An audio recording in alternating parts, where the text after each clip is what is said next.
Good evening, ladies and gentlemen. Good evening, good evening. Hey, welcome to the Erudition Network, the Erudition's weekly Thursday interactive Black History and Knowledge Q&A session that we hold every Thursday. I thank you all who continually support us. Today we are going to talk about a couple of things that are going on in society, and then we're going to link some things I wanted to talk about uh, that kind of touch our history. Uh, but before that, let me make sure I get this full introduction for those who come on who have never seen the show before. My name is Eddie K. Phillips. I'm the founder of the Erudition Network. The Erudition Network is dedicated to teaching Black history, providing knowledge and understanding on things that affect us today. And what we try to do every week is have an interactive program on Thursdays to bring in questions and have people to interact with our history as we discuss things that have happened in the past. So, having said that, it's a mouthful. That is what we're going to do today. One thing I do want to mention. So, this coming Saturday, we will be having a youth forum. Now, we've had some. Let's be honest here. So, a lot of people haven't really let us know if they're going to come on. But my sons will be hosting this. They will also have. Excuse me. They will also have some people who will definitely be on. I'm going to put it to you this way: we need to engage with our youth as it applies to Black history. We can no longer say that, well, they don't know, or they weren't taught, or they weren't told. Mentorship happens every day, and we need to be able to do that in our homes, in our communities, in our churches, in our neighborhoods. And so we also need to actually start talking to our young people. You know, the self-harm, suicide, depression is so prevalent in our society right now. It is heavily going on in our society. And many of us are not really understanding that it can happen anywhere at any time. And so I want to give a forum to our young people to allow them to have a voice, to be able to speak to what is going on. Um, and so I asked my sons if they would be willing to do that, if they would be willing to host that. And both of my oldest were both willing to do it.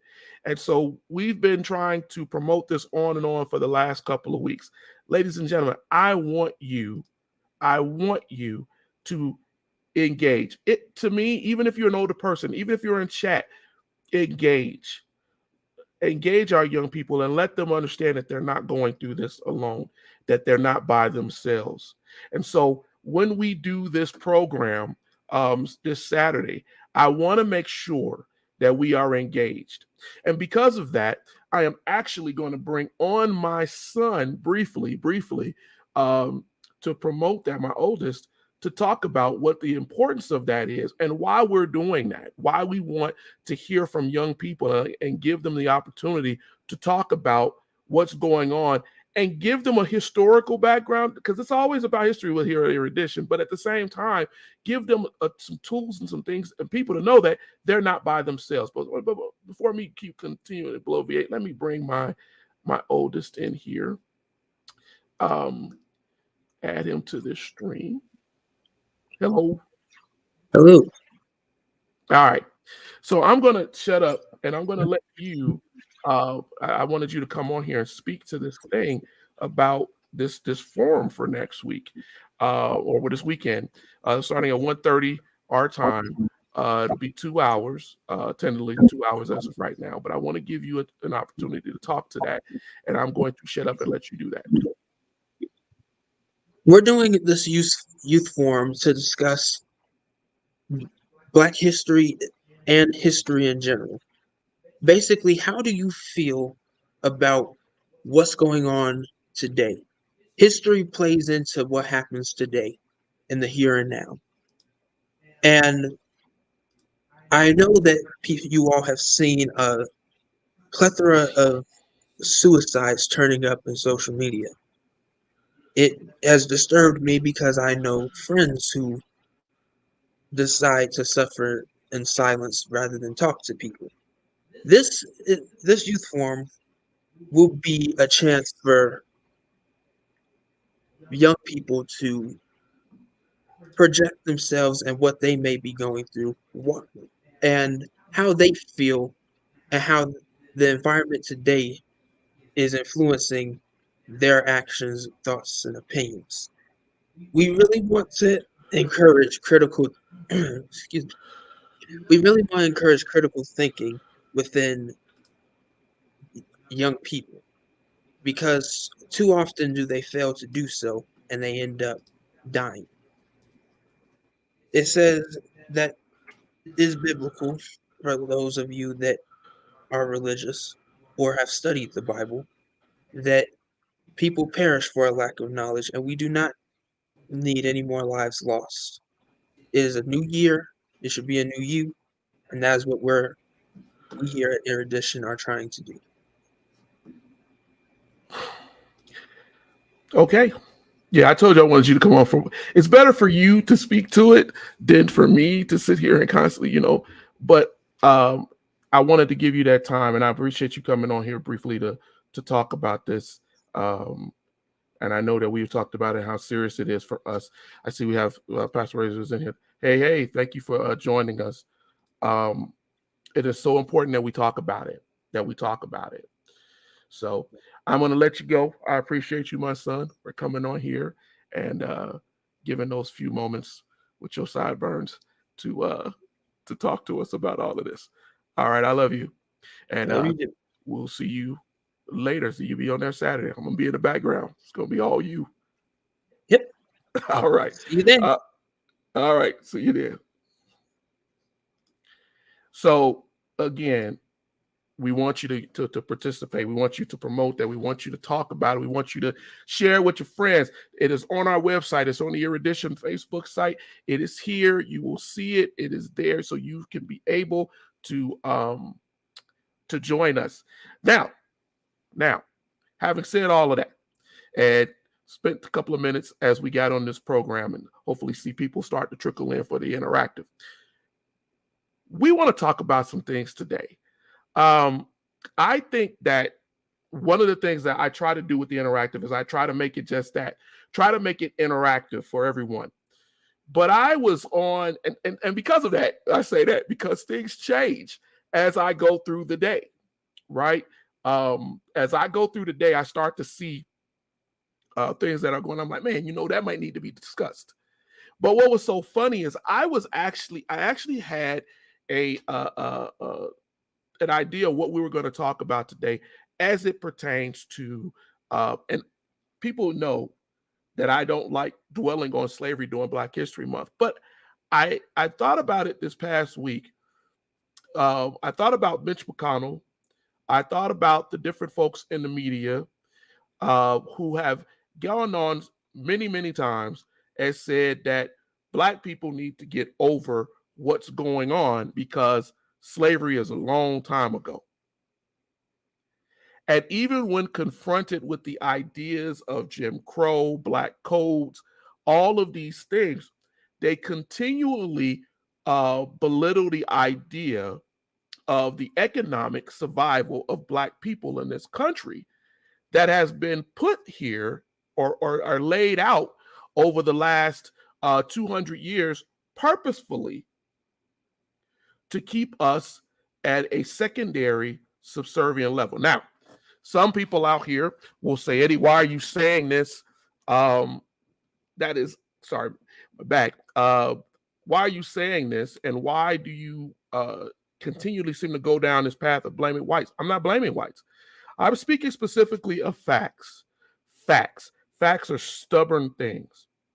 And the fact of the matter is that over the last couple of centuries, we've seen a systemic issue of pushing folks into a certain direction.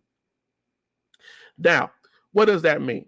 I was looking and I was looking through some of my documents and books, and I was reading this thing where uh, they were talking about Sally Hemings, and now I say her full name, Sally Hemings and Thomas Jefferson. And every now and again, you'll see this, especially during Black History Month, because we like to point out little tidbits of history that we know, that we've been told, that's been regurgitated over and over to us. And this was one of them, that Thomas Jefferson or had a relationship with Sally Hemings. But there was an actual article done many years ago on it, where they showed Thomas Jefferson's face. Thomas Jefferson's been dead for hundreds of years now, but they referred to him as President or Mr. Jefferson, and they referred to Sally, the slave. And I found it to be interesting. I found it to be interesting because the idea was that here we are, hundreds of years after this man's death, and after this woman's death, still talking about these people because they are relevant. So when I hear politicians or people say that something's irrelevant, doesn't matter anymore, but yet there is relevancy because you still talk about these things that happened from slavery. We still talk about the Civil War. We still have people who are flashing Confederate flags, saying it is a part of their heritage. We still have things that have happened hundreds of years ago that still affect us. And so that goes along with the idea that history is still very much important, still very much relevant. And the psychology behind it. The psychology behind it. If you were to go into a business, right? And I gave you a choice. You go into business, I don't care what it is, but a large business, and you knew the name of the president of the business. Say his name was Terry Johnson, but you knew your manager's name was Bob Fisher or something like that. And then you meet the worker who brings you into the building. Let me ask you a question. When you walk in there, even though you know all of these people's names, if I told you you could call one person by their first name, Professor Lowen came up with this idea. If I said you could choose one of those people and you could call them by their first name, who would you choose to call by their first name? The worker, the manager, or the CEO? Who would you feel comfortable doing that with? That whole experiment goes to the idea of how we have been conditioned to think based on power dynamics.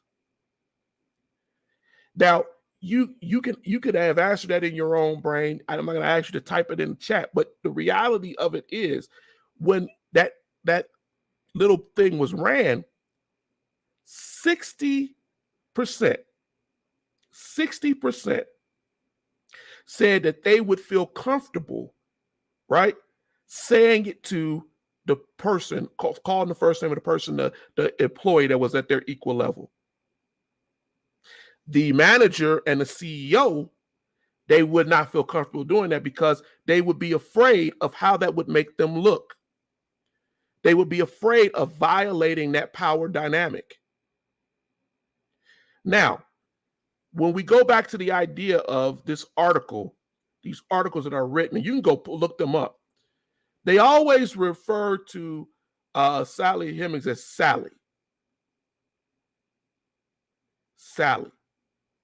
They refer to Thomas Jefferson as Mr. Jefferson, President Jefferson. And people argue, well, he was a president. He deserves that respect. But it also shows the dichotomy of how it shows how we think. And that the stratified mind that I keep telling people week after week is very present and prevalent in America. Yes, it is very relevant. As long as those that are benefiting and those who were exploited are still suffering from exploitation, then it remains relevant. It is very relevant. I agree with you, Pastor Ray. It is very relevant.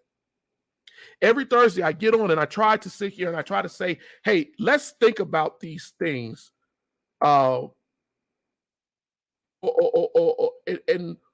how they affect us. How they affect us. We call people and we refer to people in certain ways. I went to the doctor the other day. My nurse's name is Jackie, and I referred to her, hi, Jackie, how you doing? I referred to my doctor by her last name. Hi, Dr. such, Dr. Ved, Dr. Johnson. How are you?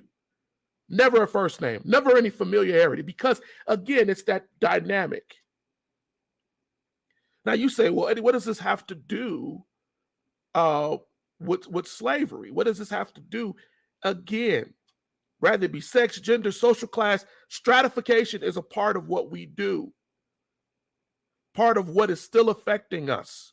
And to a larger part, a lot of it comes from the idea of what our people went through with slavery. If you go down and you read the things, see the things in the South, and you look at what people were, the narratives and documents, they would say, they always called to him Master such, never his name, not Master Johnson, not Jim, Master Johnson, Master Phillips, Master whatever. This is what we refer to them as.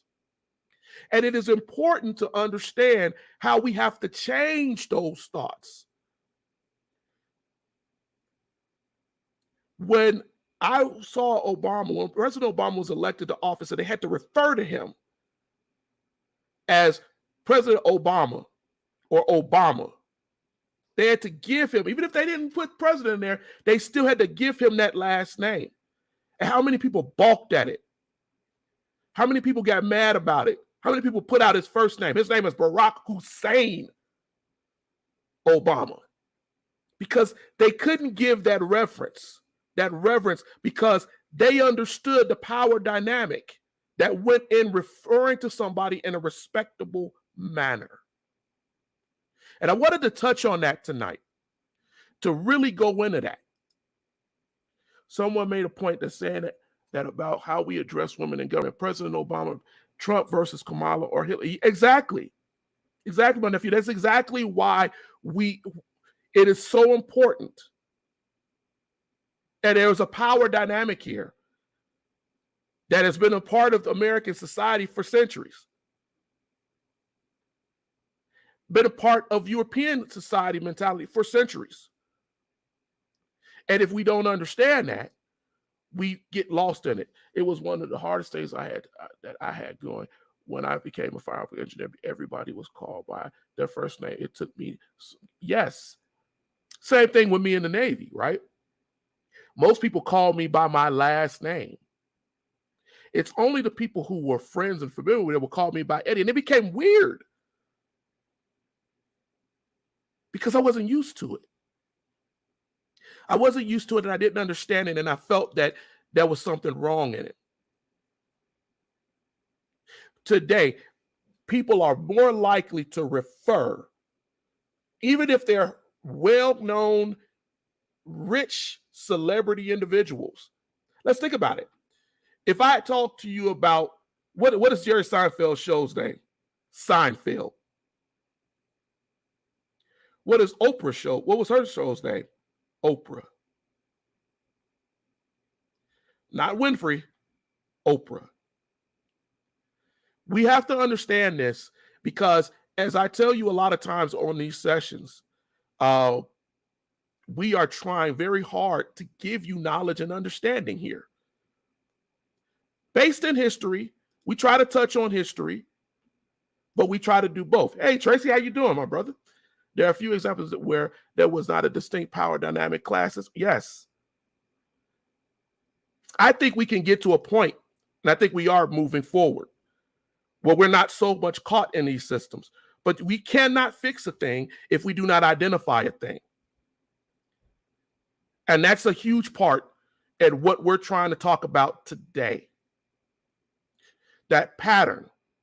It seems natural, as I just said, even in the Navy. It seems natural to some, but it's unnatural to others.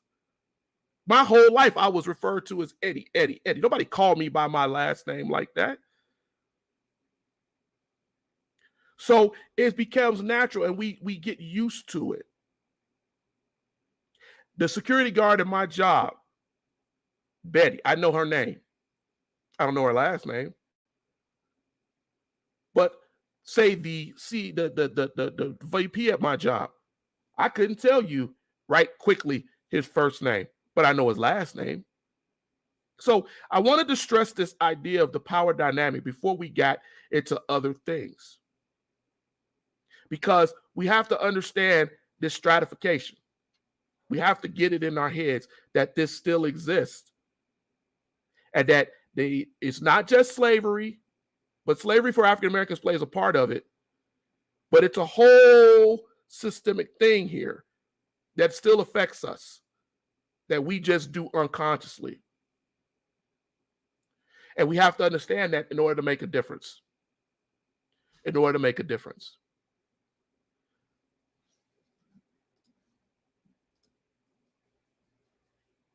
Yep, cannot fix it until we identify it. Marketing names are blurring the obvious difference in power dynamics. Oprah was her own choice. Tracy, I completely agree. I completely agree. It was her own choice. But at that same time, what the unconscious choices that we are making, because we know what fits. I was on a show just the other day, and we were talking about Tyler Perry and his choice to play Medea. There was reasons to play that character. There were reasons why that character worked so well, right? Historically. Unfortunately, America has never had a problem with the mammy type character. So it's easily acceptable. It's marketable. It's profitable. And so when we understand why something happens, gives us a better reason to understand, okay, why does it continue? It doesn't need to continue to happen. We become conscious of what is going on. But that's a really good point. She chose that brand. I wanted to talk about another thing too that popped up. So before I got on, I saw that I'd come across an article that's going all over social media right now, talking about Dave Chappelle. And I'm sure many of you have seen this article. And I don't want to make everybody mad, those who are mad at Dave Chappelle for his comedy or whatever. But I'm going to make this point to you, that they were talking about how Dave Chappelle railed against the idea of affordable housing in the area that he lives. I believe it's Ohio. And everybody was angry because, oh, how dare Dave Chappelle get up here and say no affordable housing. I mean, it's going everywhere. It's on Fox News. It's on CNN. It's on MSNBC. It's on radio stations, or black radio stations. It's everywhere. And then what got me is because of the way the nature of what we do in America now, across the board, every demographic, subject, whatever you want to call it, they jumped on it with the propaganda. Yes, Dave Chappelle is showing that he's rich and privileged. And nobody read into the story to realize that, in fact, the story is fallacious. There's fallacy to it. And that the fact of the matter is, yes, the developer was trying to build affordable housing later on at an unspecified time. They were going to use 1.75 acres to set up townhomes. But the original build that he was railing against were homes that were priced at $300,000 to $700,000. Now, I live in a rural area, and I see development happen all the time. And we have people in our area, black, white, or whatever, who rail against it and say, no, that's not right, the way you're building these houses. But that's not the way this story was portrayed. And so all over, people are saying, oh, he's too privileged. And then I saw people African Americans, black folks, out here co-signing and didn't read the story. You can tell by their comments. So why am I bringing that up? There's more to that story, Phil. Exactly. It's the dislike. And another way to attack. Oh, I'm sorry. Hope it starts to work better. The reality of it is, though, is that we live in a country where media, propaganda, different things are thrown out there to us, thrown out to the mob, just like Rome. And you devour it if you want to. You co-sign it. You jump on it. You propagate, you put it out there to other people. And we have to be smarter, wiser, discerning in what we're talking about. But as I was going through that story, I was like, wow, it was amazing, because I was actually going to talk about some of this kind of stuff, housing and how it relates. Yes, but we have to be smarter to discern that. That's what that is. That means reading. It means going in there. It means actually doing some research. Not even really research, just pulling up and why are they saying that? I put you up my phone, a Christian who was glued to, saw you talking and took my phone out of my hand. Started. Good. You probably sees that similar face, Auntie. But the thing is, ladies and gentlemen, is that when I look at housing and I see out in a rural area, which Dave Chappelle himself has said is predominantly a lot of whites, and people railing against the idea of affordable housing and all of this, made me start to say, wow, because what I was going to talk about tonight, and I'm going to talk about, is housing, developing wealth in this country, the history behind it, how it has failed in the African-American community, and why we have huge gaps in money and finance in the middle class and the lower class as it pertains to culture, to race culture. And you know my issue with that term race. But I was looking earlier this week, and I was looking through the statistics of the last 10 years. And what was found is that a large amount, 6/10 of the median income of white families is about $38,000, right? And that's comparable. There are people also who make around $65,000, right? So when you look at that and you realize that majority of African Americans, their actual median income is under $25,000. Under $25,000. Now, what does that mean? That doesn't mean that there are not Black people who actually have homes, actually have wealth. But what it is that it shows that they are struggling. It shows that the white families have 12 times as much wealth as the median Black family. It shows that we still have a huge gap that we know. And this is talking about right now, within the last 5 to 10 years. I'm not talking about 20 years ago.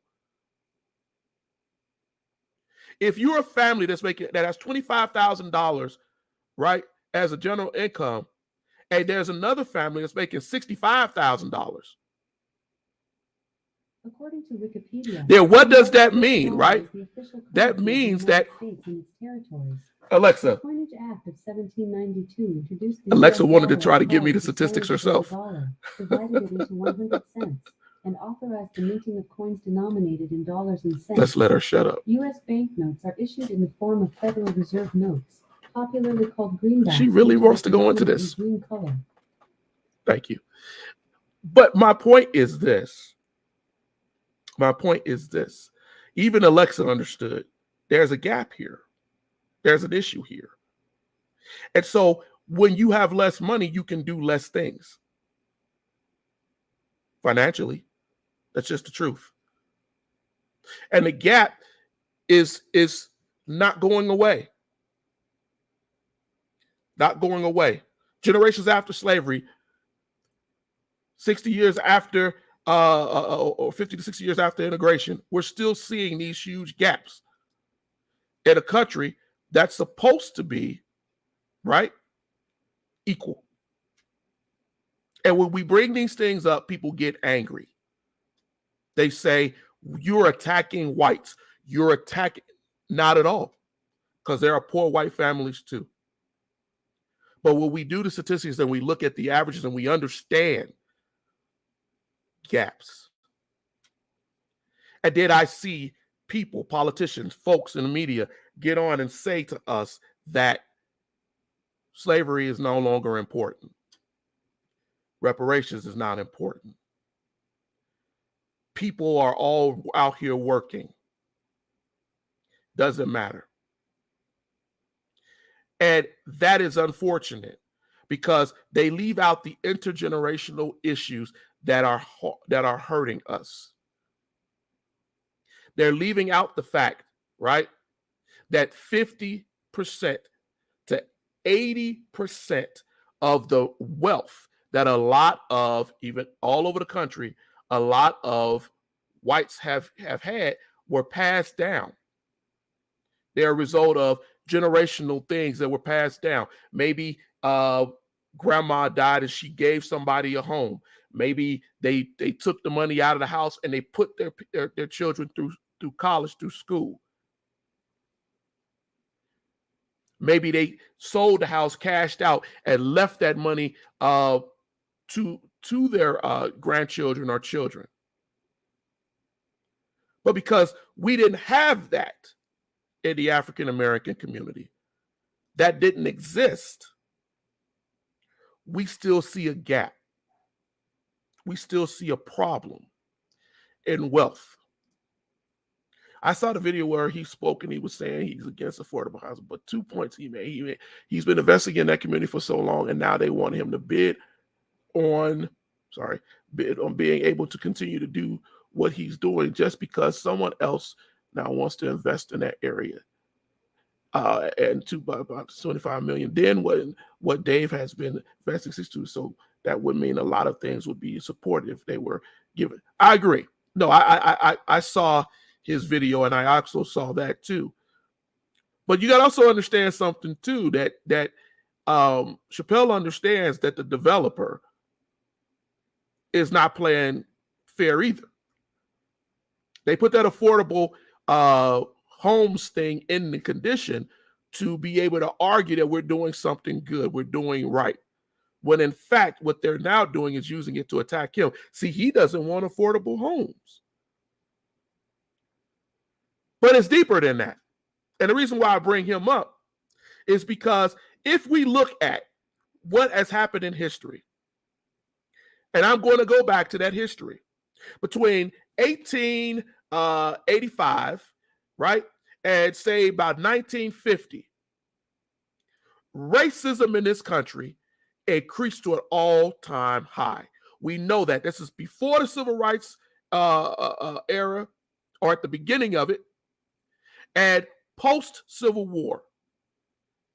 And we understand that there was a huge racial stratified system that was put into place. And even though we had the 13th, 14th, 15th Amendments, even though we were being taught,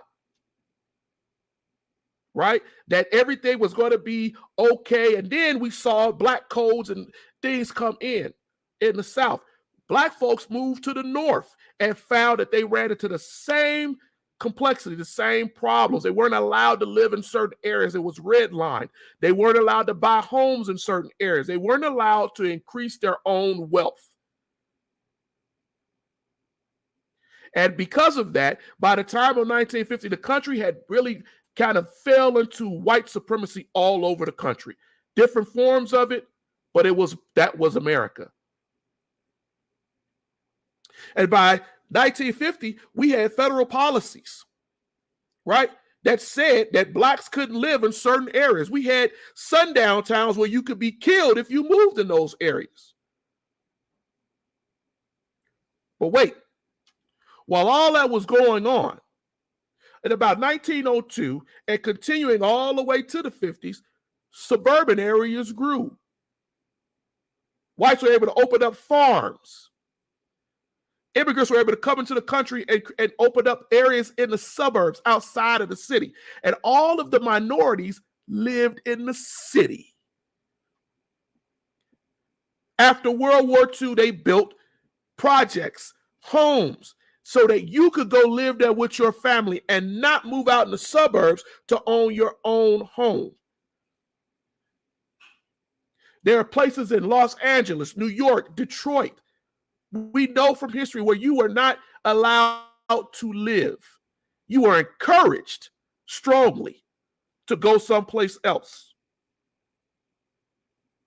It became such a part of, and I get back into my point earlier, such a part of an unconscious idea that it wasn't uncommon for Black folks to go find an apartment before they went to go find a home, because the homes weren't available. And it became very unconscious for whites to believe that Black folks, if they wanted to be to think that way, they don't want to live out here anyway. And if you go back and watch the videos and the records and the interviews, you hear them say that, well, Blacks don't want to live where we live anyway. But they didn't think about the fact that they had been told to go live out in the suburbs. They had been given benefits by the federal government under FDR to go out and buy these homes and get these homes and to grow their wealth. And they did not pay all this money for these homes. Servicemen who had served in World War I and World War II, who had the right to go out and use those service benefits to go get a home, were not allowed to buy homes in certain areas. They were encouraged to buy homes closer to the city in the areas that were befitting to their own culture. And this is why you had suburbs like Hemet in California. You had Livonia in Michigan. You had Cicero in Illinois, where Blacks were not allowed to go live. And these homes that were built, that were financed, the banks that financed and helped these people between 1950 to 1970, they saw huge appreciation. Black folks, I didn't know what appreciation was growing up. But that was the wealth that was generated from the end of World War II to coming all the way towards the 80s that whites were able to go and bank upon. Not all, but a large percentage. The statistics don't lie. They don't lie. The same statistics that show that there were no Black fathers in the homes also showed, right, that those Black fathers had to go work 2 or 3 jobs if they wanted to stay in the home.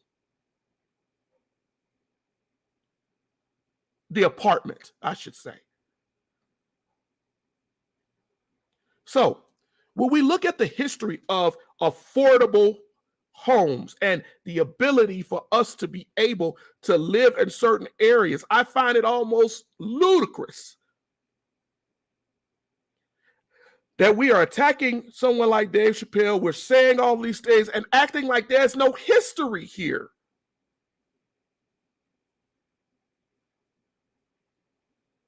We talked about the lack in income. Yes, the difference, the gap in income. But think about it. If you are a Black family that wanted to buy a home, that you were working, you're making less historically and have made less. So it makes it harder for you to even keep the home you have.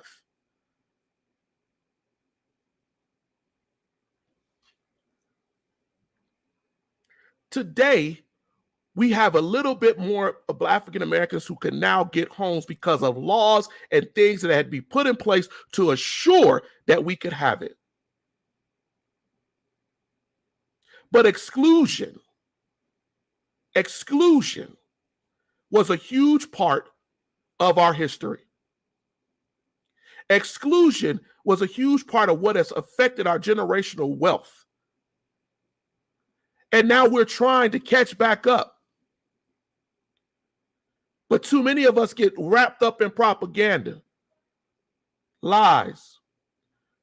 We become malleable to the ideas that are thrown out there by the same people who don't want you to live in their neighborhoods. Still, We see that the police states, if you've lived in the inner city, are heavy. I live out in the boonies. I rarely see the sheriff or a cop. This is real. This is the reality of where we are. And we have to understand that there is still issues out here. Residential segregation, societal segregation, both by choice and enforced. So that a person like Ahmaud Arbery or somebody who's just running through a neighborhood or just minding his business can be shot down in the road because he ain't supposed to be there. But then we say, and we listen to people say, that slavery makes no difference in what we're going through today. That's a lie. That's a lie. I put a quote down from the Supreme Court Justice William O. Douglas in 1968. He made a quote. He said, cases which have come to this court depict the spectacle of slavery unwilling to die. That is 1968. Because he understood the legacies of all of this are still affecting us. Our thought process, the way we think, the way we act. Yeah, if slavery ended in 1863, 1865, depending if you were down in Texas. But let's never forget that racism is the child of slavery. It came out of it. It lived with it, came out of it, grew up, became an adult, and dominated the African American life. And as we get into learning how to invest, learning how to buy real estate, learning how, we have to teach each other. We have to be smart enough. So if I get up here like Chappelle and I rail against the idea of homes, because I understand that the developer is not playing fair, we shouldn't be degrading and hollering and getting angry at these people. We should look at what the actual facts are. I said at the start of this program by saying facts are stubborn things. Know the facts. Chris, wasn't there any attention given to the infrastructure relationship to this? Highways made to make it hard for Black families. Yes. Yes.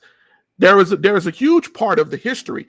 I always tell you, if you want to go really look at that history and how it was developed coming out of the New Deal with FDR, I always say go look at New York first, because New York was the doorway for a lot of people, a lot of immigrants, a lot of folks, blacks, white, whatever.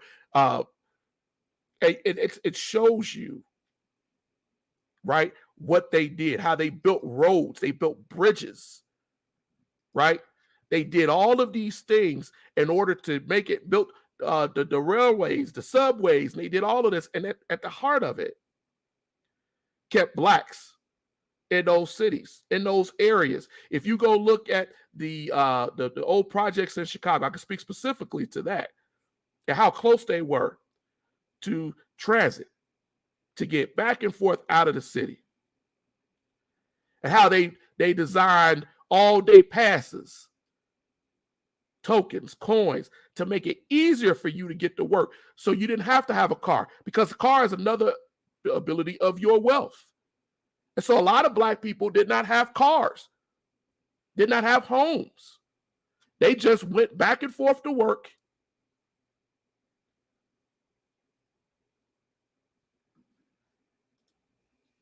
This is done in the 30s, I think. But I didn't. Yeah. I would tell you to go look up a man called Robert Moses.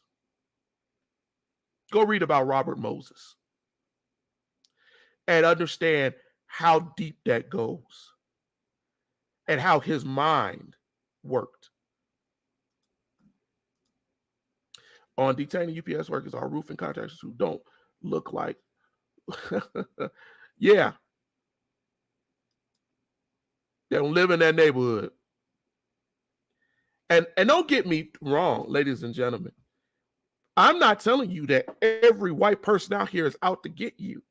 I'm speaking specifically of the system that we used to call it the man when I was a kid, right? They say, oh, the man, right? Homie the clown fighting the man. But the reality of it is that there were systems that were put into place, and they always started in a good way, right? Somebody had a good thought. Somebody wanted to do something positive.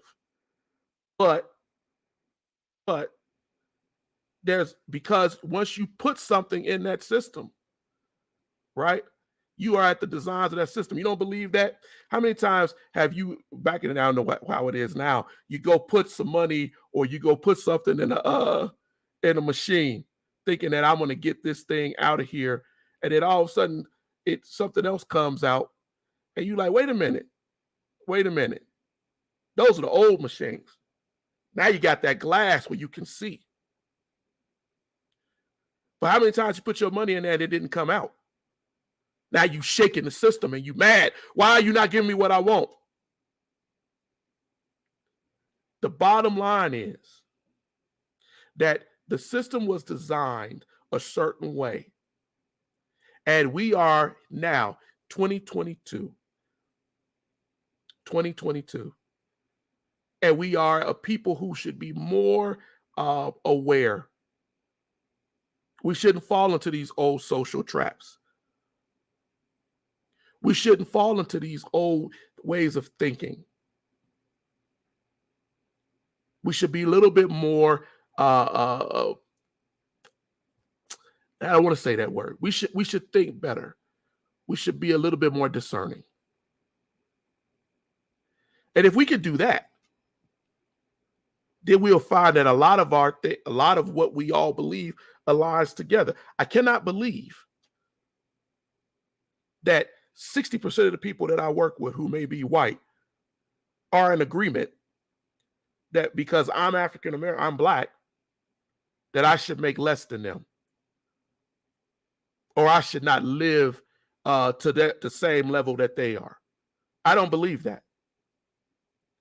I have friends of all different cultures, and we've talked all different backgrounds, and I don't believe that. But what I do believe is that there are people in this stratified system at the top who like and feel good at having us in this kind of system. And the evidence to the kind shows it.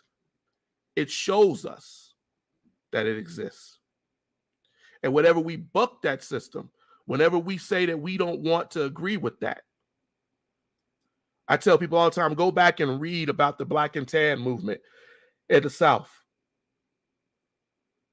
The Black Republicans who sided with the white Republicans because they all believed in what Lincoln believed in, and how they pushed them out over decades with the Lily White movement. I tell people to go back and look at how many people, how many whites showed up to march during the civil rights movement, how many lost their lives. It's not everybody. But we have to see the system, and they know the system, and they will tell you. Many of them have. They stand up there railing against the very thing that could benefit them. And there's honor in that. When I see teachers out here willing to teach Black history, African American history, world history, because they understand that this is important, that we be honest with what we all went through so we do not repeat it. That there's nothing wrong in being honest and taking pleasure and pride as a Black person because you like Malcolm X, Frederick Douglass. There's nothing wrong with that. And there's nothing wrong with them saying that, you know what, I actually like the fact that they celebrate this person, right? Whether it be a Columbus, Frank Lloyd Wright. I don't care about it. If you have a reason, culturally or whatever, I may tell you that there are other people that you can look to, but if we never have the discussion, if we never have the conversation, then how do you know? If we ignore the history and we pretend that it never happened, it doesn't exist, then how do you know? So my job on here every week, and sometimes, you know, it seems like I'm just railing at you, but it's to make you think. I love conversation to make you think. Makes me think. We learn together. The biggest obstacle that many people, white specifically, who would never support any kind of inequality, don't believe many of these obstacles still exist. So the group of people that don't think they are so, yes, preach, Tracy, that is the truth. Because you don't think it exists anymore. Because we live sometimes in our own little fish bowls.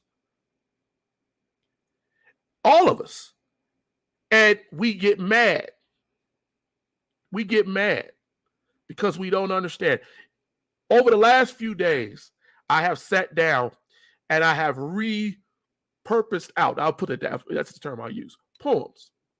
And recently I put out, you can go on our page, on the Erudition page on Facebook, you'll see it. I recently put out the racial argument poem that I wrote years ago, probably I think it was around 2015. And I took that poem based on actual arguments, things that have been said to me, things that I'd heard people respond back, people living in their own little universe, their own little sphere, all sides, black, white, or whatever, and not understanding that a lot of it is lack of knowledge. My son earlier said it. People perishing for lack of knowledge. We need to engage. We need to be talking. The first program we put on Erudition is this program, interactive. I want to hear from you in chat. I want to bring people on who have different views. I want you to debate the idea of why we think this way. I want to challenge what you believe. I want you to challenge what I believe. I want it to be logic-based. I want it to be without feelings of feeling that I'm accusing you of something or you're accusing me of something. It's a conversation to learn. Every great society has on their books of history people who sat around to figure out something to make that society better. That's what we should be doing. This is one of the reasons why this Saturday, and I'm going to plug it again, this Saturday, my sons are hosting that youth forum. I don't care if only 4 young people participate. That's 4 young people who can express what they're dealing with. And I told my son, I don't care what cultural background they have. We all live and work together. We're all dealing with this together. We all have to learn to move forward together. We're trying to lead that here with Erudition. We're trying to push that. And so I hope that many of you, if you have time on Saturday, it's 1:30, I believe, to 3:30. I may be wrong, but I know it's 2 hours, at least, that they're going to be on. And they're going to have that discussion. They're going to talk about those things that they're dealing with as young black men. They want to encourage of young white kids, male, female. They want everybody to get on to talk. We didn't call it a Black youth. We want you all to talk. We're all affected by it. As Tracy so eloquently said right there, people don't mean harm all the time. They don't know. And I would say that to people and be like, well, how do they not know? Because I'm concerned with my own life and family. I never really put a lot of thought into it. So certain things that were said in my family, certain things that were said in my environment, yeah. Who does it affect? Because I don't know too many of these people. I'm not around them. Us being in the military forced you to be around other cultures, to appreciate that you are not in a hierarchy. You're not better than someone. Because I got to depend on you. I had to depend on Tracy. He had to depend on me. And there's a bond, a brotherhood there. There's a sisterhood there. There's a connection that we all need to be learning how to create. Doesn't mean we always agree. Tracy would be the first one to tell you, we argue. But I would want that brother with me if I'm going to war, if I'm going to go fight. And there's always a power dynamic, right? But we can laugh at that. We can laugh at that and understand that. Because at the end of the day, when it came down to our team doing what needed to be done, right? All that had to go out the window in order for us to be successful. Everybody had to follow the idea that this is what we have to do. Maybe you the lead today. Maybe that's the guy that's in charge. But the end goal for the team is to push us forward to success.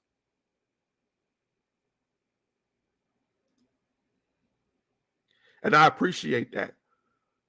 I look back at those days and I laugh because we did some things, man. That's important. Ladies and gentlemen, I thank you for coming on and spending this hour with Erudition for us.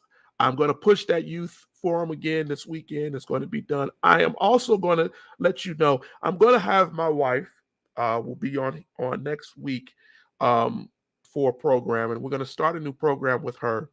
And I want to encourage a lot of